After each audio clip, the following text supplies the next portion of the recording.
السلام عليكم ورحمة الله وبركاته. الحمد لله رب العالمين والعاقبة للمتقين والصلاة والسلام على أشرف الأنبياء والمرسلين وعلى من تبعهم بإحسان إلى يوم الدين. أما بعد، أعوذ بالله السميع العليم من الشيطان الرجيم من همزه ونفخه ونفثه. بسم الله الرحمن الرحيم. إنما يعمر مساجد الله من آمن بالله واليوم الآخر وأقام الصلاة وآتى الزكاة ولم يخش إلا الله فعسى أولئك أن يكونوا من المهتدين. معزز صدر اجلاس،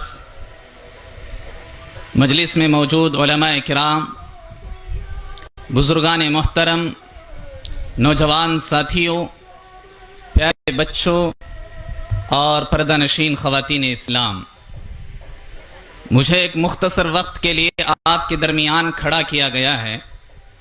اللہ رب العالمین کا بے انتہا شکر و احسان ہے کہ ایک توحید کا قلعہ اس زمین پر پھر سے تعمیر ہوا، اور اللہ رب العالمین نے یہ بات بیان کی کہ انما یعمر مساجد اللہ من آمن باللہ والیوم الآخر.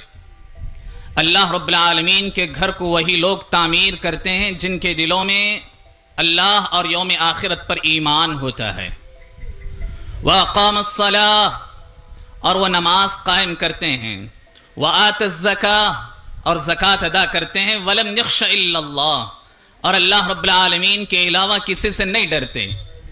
حاضرین، اللہ رب العالمین نے اس آیت کریمہ میں مساجد کی تعمیر کرنے کی طرف توجہ دلائی ہے. حالانکہ اللہ کے نبی صلی اللہ علیہ وسلم نے فرمایا کہ اعطیت خمسا، کہ مجھے 5 چیزیں دی گئی ہیں جو کسی اور نبی کو نہیں دیے گئے تھے، جن میں سے ایک وجعلت لی الارض مسجدا وطہورا. اللہ کے نبی صلی اللہ علیہ وسلم نے پوری زمین کو میرے لیے مسجد بنا دی گئی ہے. اور اللہ رب العالمین نے اس زمین کو پوری طرح مسجد جب بنا دی گئی تو جہاں چاہے آدمی نماز پڑھے جائز ہے، سوائے ان چند جگہوں کے جہاں اللہ کے نبی صلی اللہ علیہ وسلم نے منع فرمایا. لیکن اس کے باوجود اللہ کے نبی صلی اللہ علیہ وسلم فرماتے ہیں، حضرت عائشہ رضی اللہ عنہا راوی ہیں، کہتی ہیں امر رسول اللہ صلی اللہ علیہ وسلم ببناء المساجد فی الدور.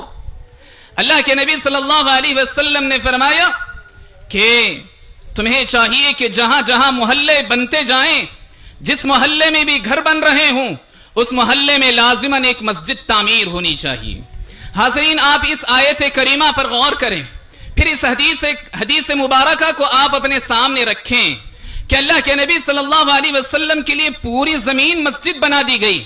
اس کے باوجود اللہ کے نبی صلی اللہ علیہ وسلم نے مسجد بنانے کا کیوں حکم دیا؟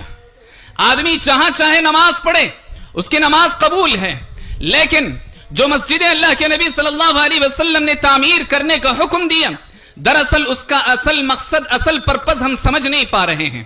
ہم سمجھنے سے بہت دور ہیں، یا سمجھ رہے ہیں لیکن بہت حد تک ہم مجبور ہیں. حاضرین، آپ یہ بات یاد رکھیں کہ جہاں چاہے آدمی نماز پڑھے، نماز ہو جائے گی. لیکن اللہ کے نبی صلی اللہ علیہ وسلم نے یہ کیوں کہا؟ تاکہ مسلمانوں کے اندر معاشرتی سلوک باقی رہ سکے، تاکہ مسلمانوں کے اندر اتحاد، جو یونٹی بات کہی جاتی ہے، وہ یونٹی باقی رہ سکے، باجماعت نماز ادا کر سکے مسلمان.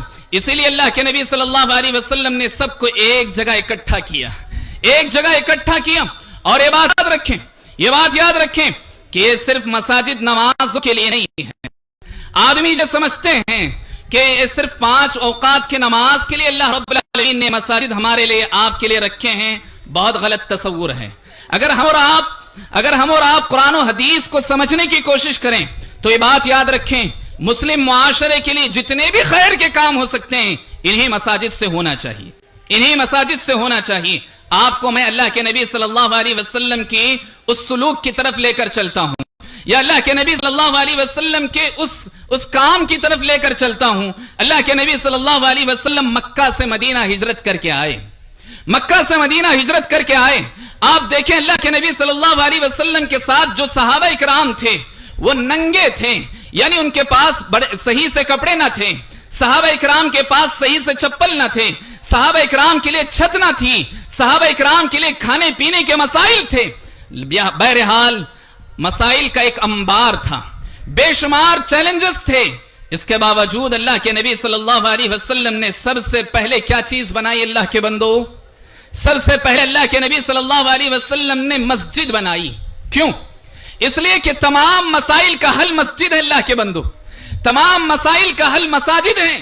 اگر تمام مسلمانوں کے جو بھی مسائل ہوں، معاشرتی مسائل ہوں، تمام مسائل کو اللہ کے نبی صلی اللہ علیہ وسلم نے کہاں سے حل کیا؟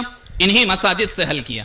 آپ تھوڑا غور کر کے چلیں، اللہ کے نبی صلی اللہ علیہ وسلم نے جیسے ہی مسجد تعمیر کی، اللہ کے نبی صلی اللہ علیہ وسلم کے صحابہ اکرام کے لیے ایک چبوترا بنایا گیا، کوئی چھت نہیں تھی، بس ایک کٹا تھا جسے کہتے ہیں۔